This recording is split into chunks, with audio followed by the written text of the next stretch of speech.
Professor Lauriston's presentation had a nice little culinary metaphor, which means we're running up against the lunch.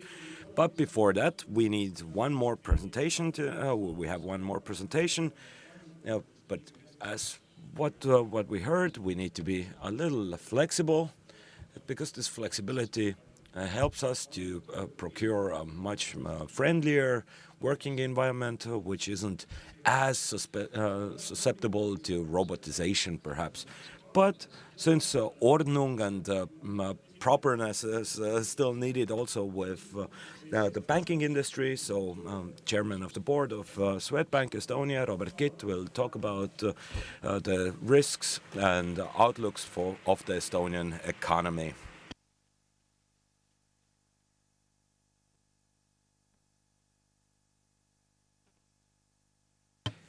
Good afternoon. It is a little surprising, but also a big honor to be in front of you today to share a couple of thoughts of about the economy. And let's get to the business, because I see I'm the only thing standing between you and your lunch. Yeah, let's get to it. Now, my presentation, my idea is that in order to get to the future, we need to take a look at the present as well as the past. And therefore, my idea today is to take a quick look, give you a little rundown of the Estonian economy in the last 20 years, to mark some of the problems as I see them, and then maybe discuss what will come next. A very quick rundown of what has happened in Estonia. I am an economist myself, but I am not a huge fan of it. The economists generally try to build some models, and you can never be sure whether they work or not, and so forecasting is anyway a thankless job, especially during when we talk about the future, when, like Niels Bohr, Nobel Prize winner, said. I have divided the last 20 years in the Estonian economy into 4 blocks, and the first one being the 2000s. Income rises quickly, average wage around 500 euros. Think back, in 2004 we opened 2 big shopping centers within a week, and then we had headlines saying Estonia is finally ready, and now we've already have 14 years passed, and the average wage has risen by 2.5 times. But Estonia still is not ready yet.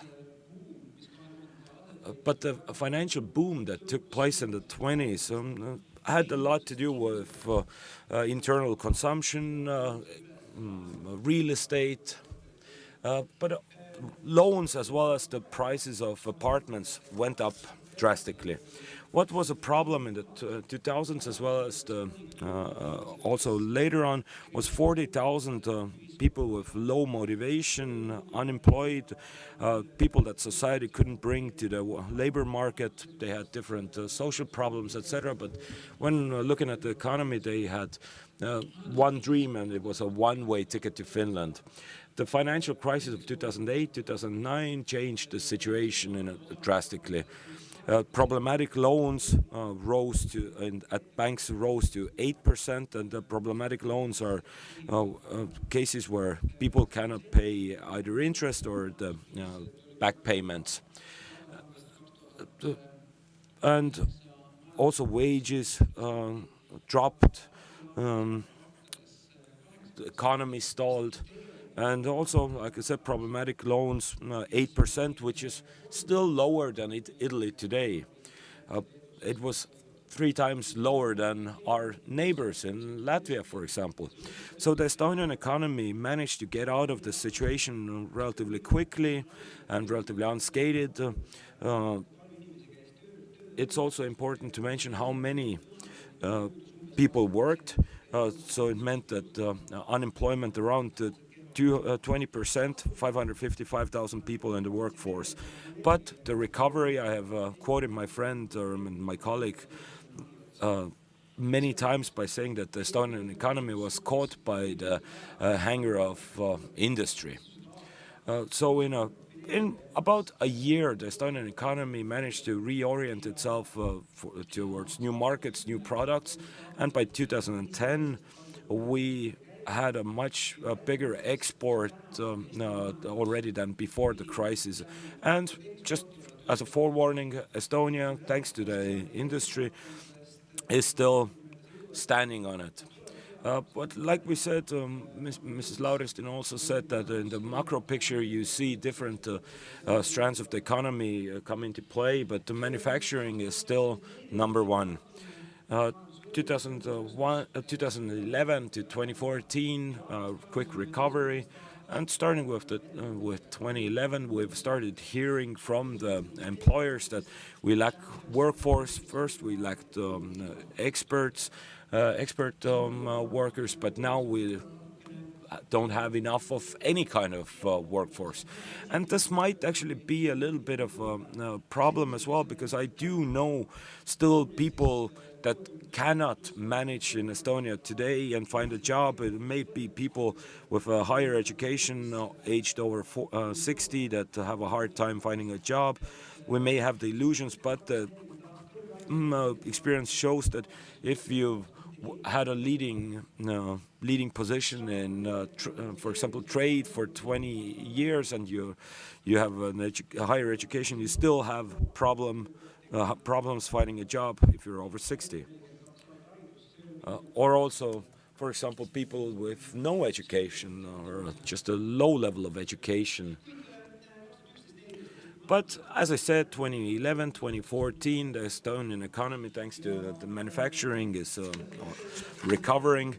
What was problematic in this era was that we didn't see huge growth numbers, so we heard a lot of complaints that how Estonian economy is not growing, but you need to look at layer by layer, and once you go a layer lower, you see that there's one-time events such as fluctuations in the oil prices or the Russian crisis of 2014. So obviously, for example, the easternmost district of Estonia, Ida-Virumaa, loses to a great degree. More than 1,500 people lost their jobs due to the gas price or oil price crisis. But as a whole, the Estonian economy still succeeded. So it's one-time events have their influence, of course. And now we are in the new age of prosperity and growth. 2015, 2018, we have had 6 years a growth of the average wage of 5 to 7% a year. We don't have enough workforce. As much as I've spoken with different employers, they don't have enough people, enough hands to actually work. And also in the industry, about 80% of the added value is the compensation of workers. So this is a really good number. Everything that has to do with the workforce, but at the same time, it is a sign of danger because the profit that the employers keep is very low. So maybe in a little bit more detail, few graphs. Generally, all the economist presentation slides start on the bottom left and end on the right, on the right side on the upper part, and the same here. I actually like this graph on the right quite a bit more. It shows this economic growth by the compensation of the workforce and then general profit. And since 2011, now when the Estonian economy has gone up by 5, 7, 9%, this is nominal growth, then the profits of the entrepreneurs have stayed the same. For example, also in 2015-16, it went down a little bit, but at the same time, the wages, the compensation of the workforce has gone up. And for quite a while, we have actually caught up with Finland. It has gone down slightly, but still, I have talked with quite a few economists saying that whether we have finally reached a welfare state, it's too early to say and give actual assessments. It seems as if we're relatively well balanced, and this is the situation we have today. So the employers have footed the bill for what was created through the rising compensation of the workforce. I have written an article also about this, saying that the biggest defense against crisis for small countries is spreading them out. We cannot focus on one industry, one company, one decider, and the Estonian economic growth has a good example of this. Don't even try and read it all, it doesn't matter. You see that this is a nice little tapestry. Now, all different kinds of materials are used in it. And the latest period of 2016, 2018, we can see that the construction industry is doing well.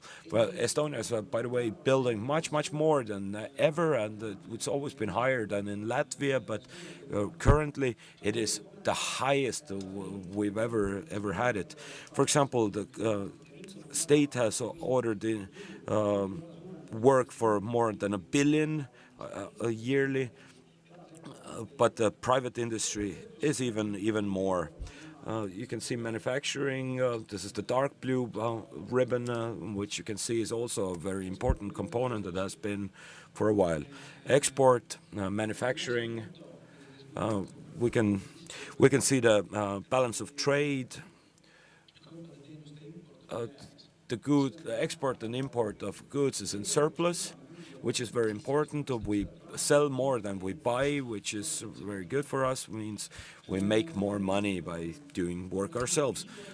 The risks we have are maybe even too conservative. You can see the loans and the holdings and savings in Estonian banks.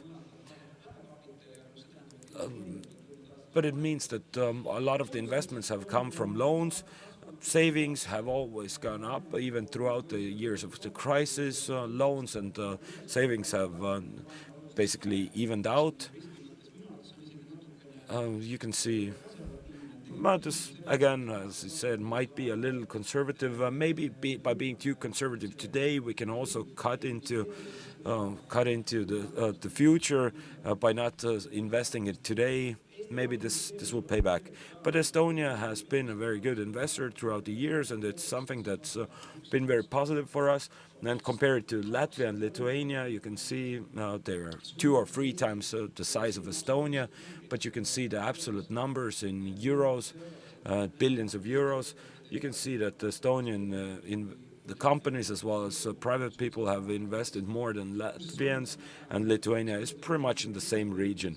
If you go to Riga or Vilnius, you can see how many of these old parts of town, how much they are renovated and how much they are renovated in Tallinn. It's almost nothing in our neighboring countries. We are good at exporting, but at the same time, we've exhausted all the resources of the workforce by now. Again, you can see a nice little tapestry when it comes to export, but it's a nice tapestry, but at the same time we export only very few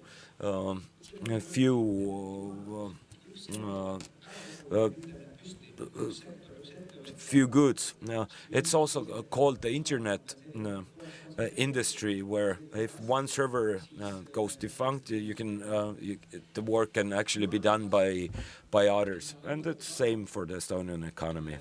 Economic growth and with Estonian employment. Now, I saw a month where we had 667,000 people employed. But it also has to do with the recent reform, but at the same time employment is higher than ever, and when we look at the employment rate, we are at the very top of the European Union.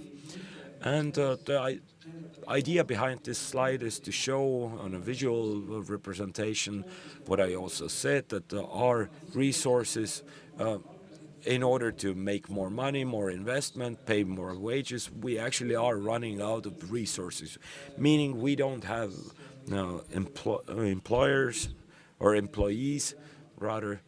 Uh, but the bad news is our resources are shrinking even more. Within the last 20 years, we have lost workforce by 100,000, and within the last 10 years, another 100,000. And I hope it's not as drastic. We do have some programs up and running for raising the population, etc., etc. But if there's no drastic change, then we might be facing a problem, meaning that we don't really have growth in the workforce. But what is the plan? What is the idea? If you're a company and you're a company maybe or an institution called Estonia, then we do have some. We do actually have wages that are very comparable to Finland. We are very close to physically to Finland. We are in the same economic space, but there's still a vast difference. There's some sort of law of nature at play. So the wages are going up in the industry. You can see that there's a little up and down, but you can still see the blue line saying 79% of the added value in the industry is the compensation of the workers' wages. You can see the orange line is the cost of the workforce, and the yellow line is the total profit. So if the workforce compensation goes the same way, then the yellow line will go drop drastically. But how do we survive as a nation state while still increasing our welfare? I have given it a lot of thought. I have also written a couple of articles about it, and my vision is that sustainable economy spreads out risks, because as a society, as a decision makers, we cannot forecast tomorrow's winners. Not everyone can be a surgeon, and they can't be. The only way an economy can be sustainable is that where we create jobs for all levels and all members of the society.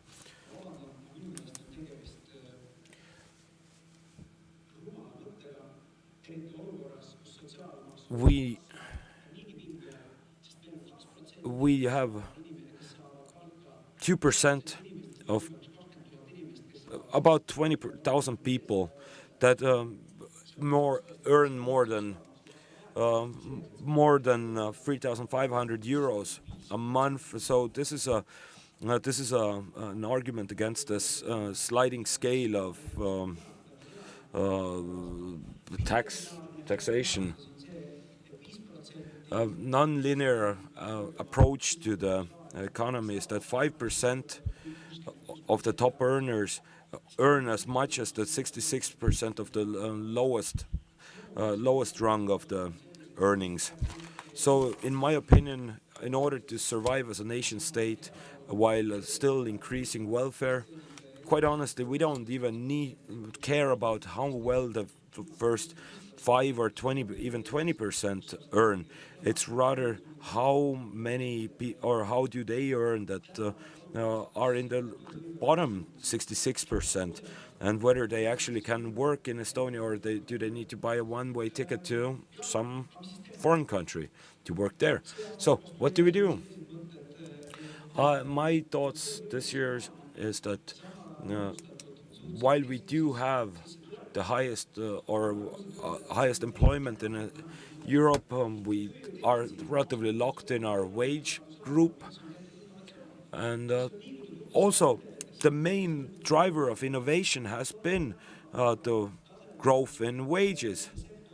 It's nice to see that, of course, the IT sector has grown and is now exporting. It's a beautiful sight to behold, because especially when they sell their services abroad, this is where you get higher wages. But the picture now is not as beautiful, because our profits have been frozen, or they've stagnated, and we do have good macro indicators.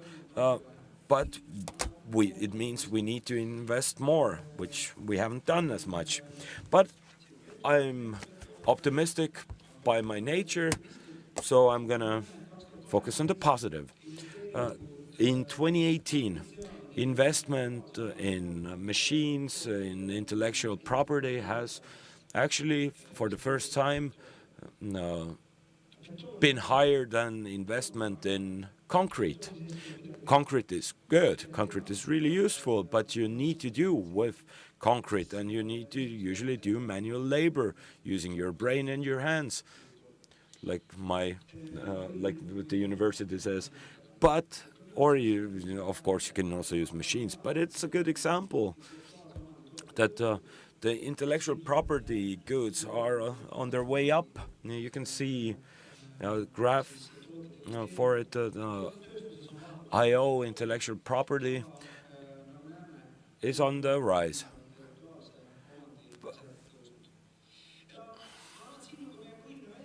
And this is our main challenge today. When we are when we're looking at this knowledge-based economy, then it can it can be problematic. We are an IT country, but at the same time we don't invest in research and development. We do like to think that we are in industry and in this e-country and digitalization, we're the front runners, but at the same time, actually, we are close, rather, with Cyprus and Slovakia, the 20th place in Europe. And this is not a good view. We do want to get out of this trap of like this average wage, but it means also that we need to invest more. We need to invest more in robots. We need to invest more in intellectual property. We need to invest in systems that are in communication with each other and that can add more added value. And maybe another idea, another point or facet where we've actually fallen behind is that not all of our machines are connected to a central network. Of course, we are working on it, but I actually had the chance to visit the robotics lab last week. I do know that there's one like this in Tartu, or there's multiple ones all around in Estonia, at the Tallinn Technical University, etc. So it means that we can actually make robotics into a part of the curriculum in schools, so that we can actually utilize it to the utmost of its potential, optimizing its own resources and just capitalize on it. And this is where I'd like to conclude. Like I said, I'm an optimist by nature, so there's many things going on. Professor Lauristin also mentioned it. I would like to emphasize this, industrial doctorate degrees and the master's degrees. We need to put more focus on this collaboration between the universities and the private sector. I personally am of the mind that there's room for everyone to present their responsibility as a citizen. There's 100 competitions going on for finding employees. We need data specialists, but we don't have them enough. Universities are happy to take you on. So as entrepreneurs, as employers, you need to go there, you need to offer maybe a stipend, a stipendium, you need to tell the universities what you expect, what you need. At the same time, at the universities, you don't have the situation where people don't find students. We do have lecturers that go to high schools, for example, and present their ideas and their programs. And this is it for me.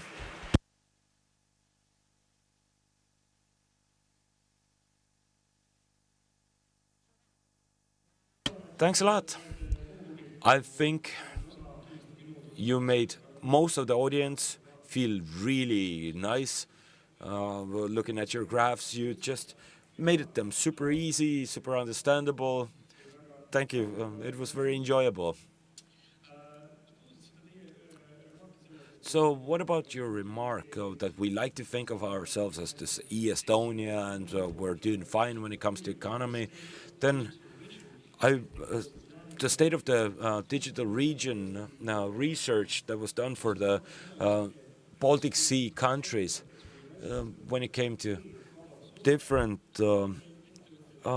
sides of the industry, then, for example, how much e-commerce is happening, then actually it was surprisingly low, and so of course there's still room for improvement, also in these seemingly simple things. Let's start with some questions from the internet. Uh, if the risks are mitigated by spreading out the risks, then what do you think are the aspects we need to invest in extra? First off, thank you for the compliment, the comparison to Hans Rosling and my graphs. I've never gotten a better compliment. But to keep in his fashion, when we talk about smart specialization,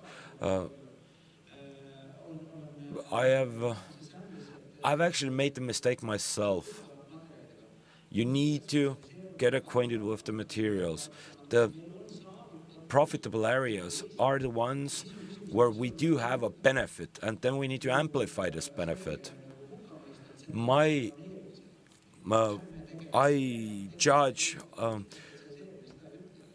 centralization really harshly. But this smart specialization means we exactly amplifying the ones that the things that we are best at.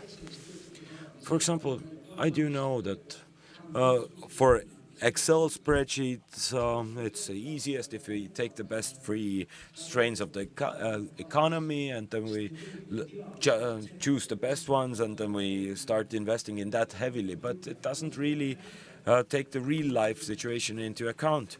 And my example is that when the new economies were IT, health, technology, and a third one, then surprisingly the Lithuanian, Swedish, and Finnish ones looked exactly the same. They focused on the exact same things.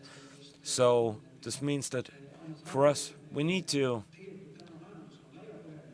realize that the economy is quite wide and broad. A good example is the Baltic ship repair company, but we don't have iron ore ourselves, so we need to work. When even working with metal, we need to be smart about it. We need to have enough of a balanced approach in order to assure that yesterday's winners actually remain winners tomorrow as well. Maybe let's take a question from the audience. Do we see a question?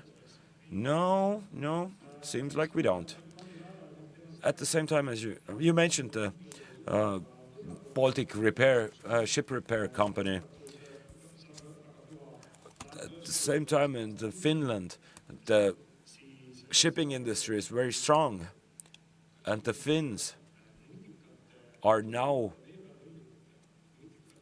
working on smart hovering cities. They have really invested a lot into innovation and how to make actually big ships that double as cities, smart, etc. And we could also maybe think of combining different strains of the economy, no? I think the Baltic ship repair company should comment on their things themselves. But if I'm not mistaken, they also have a factory in Finland, in Turku, and at the same time they also have different products.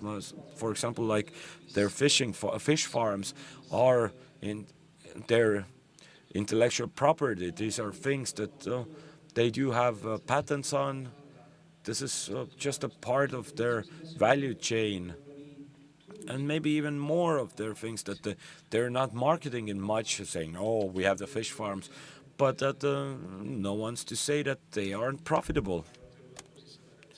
Oh, I really didn't know they have a factory in Finland. So they haven't managed to stand out from the competition, it seems.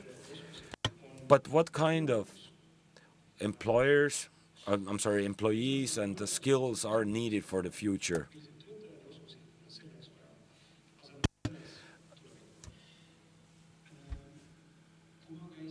When I went to school, then I rode along Kingisepa Street, which had the 42nd high school of the of Tallinn, and on the wall of the school there was a big plaque that said, "Learn, learn, learn," and that was the poster. So the main skill needed, and this is something that I heard from the first grade teacher of my child, when they asked, "What do you learn with your child at home? How much? Is it an hour?" I said, "No, it's rather two." And no, that's not no good. Uh, all kids in the first grade need learn numbers. They need know letters, but they need to learn. They need to know what they need to do. They need to do it, and their main competency that they need to develop is learning to learn. And I really don't see any difference in whether it's a first grader or a student in the first semester of a university, because what we do know is that the specialties or the fields today, for example, there was a course for ship cooling system mechanics. So we don't have this anymore, but a lot of the things we are teaching today will be gone in 10, 15 years. The world is in rapid change and it's getting more and more rapid. So the goal is to be flexible and be adaptable to these changes. This is sadly our future, and sadly, why sadly? It's a very hard and arduous long road, getting out of your comfort zone and acquiring something new. So do we have a brave person from the audience that would like to ask a question? Oh, we do see a question. Please, the microphone into the front row.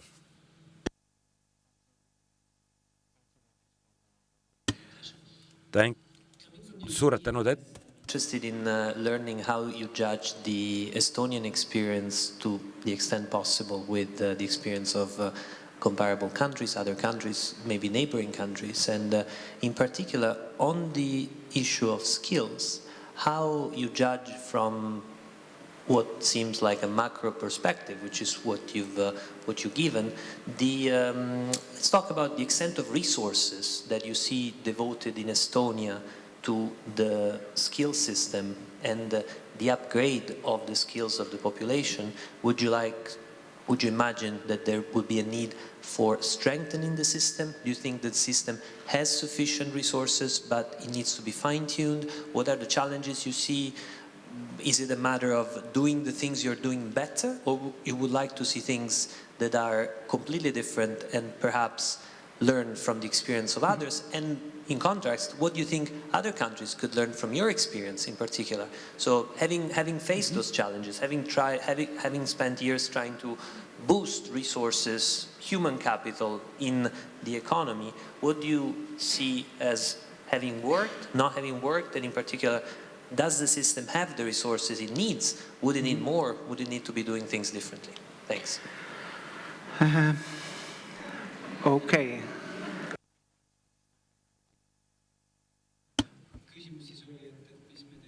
So the question was, what have we done well, and what should we improve on? What could we learn from other countries? I think there's better professionals in the audience that could also give a very precise answer to all these sub-questions. But personally, it seems to me that what we've done pretty well on is that we have managed to use our historic advantage when it comes to sciences. That also means that the quality of our engineer base is relatively high, but also today we have a strong base of startups also taking in good funding. But today it seems that the sciences alone don't create enough creativity. Our big task is to get over this little bridge between arts and sciences. Jerome Kagan at the Free Cultures.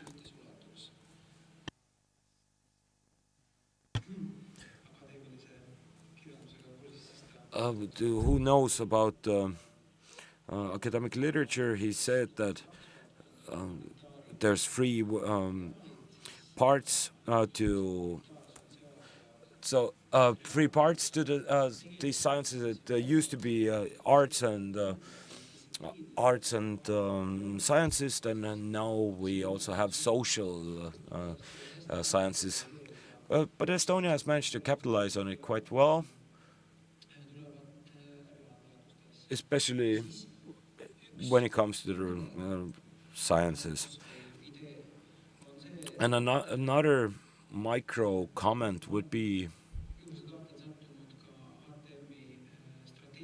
I have been part of the strategic process at the Ministry of Education and Economy,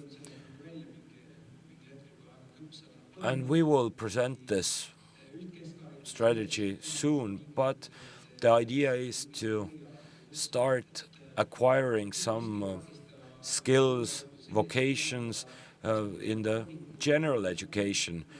There's nothing to stand in the way of acquiring, for example, electrician's papers during your high school studies, who the older generation perhaps can remember that during the Soviet era we had something similar, so you became either a mechanic or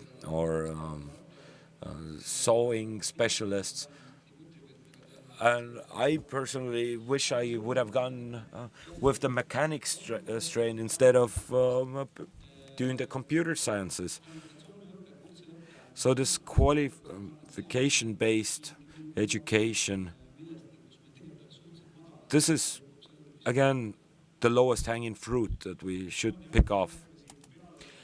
Ladies and gentlemen, we will meet back here at 1:30. Thank you, Mr. Kitt.